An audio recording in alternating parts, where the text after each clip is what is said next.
La chronique astrophysique. Sylvie Vauclair. Beaucoup d'étoiles, parmi celles que nous voyons dans le ciel la nuit, ont des systèmes planétaires autour d'elles. On a beau s'habituer à l'idée, c'est quand même toujours vertigineux de penser à ça. Système planétaire, ça signifie des planètes qui tournent autour de l'étoile, mais pas que ça. Le système solaire, par exemple, c'est bien autre chose que les 8 planètes qui tournent autour du Soleil, qui sont Mercure, Vénus, la Terre, Mars, Jupiter, Saturne, Uranus et Neptune. Il y a aussi la ceinture d'astéroïdes entre Mars et Jupiter. Il y a ce qu'on appelle les objets transneptuniens, au-delà de Neptune, dont Pluton fait partie, mais beaucoup d'autres aussi. Il y a les nuages de Oort, très loin du Soleil, où se situe l'ensemble des comètes. De temps en temps, il y a des comètes qui changent de trajectoire et se rapprochent du Soleil, et c'est à ce moment-là qu'on les voit depuis la Terre, souvent avec de belles queues.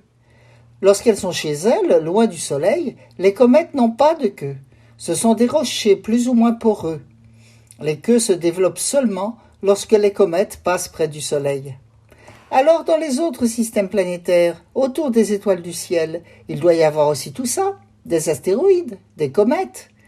On a déjà vu passer il y a quelque temps dans notre ciel à nous un astéroïde venu d'un autre système planétaire que nous avions baptisé Oumuamua. Ça vous rappelle peut-être quelque chose.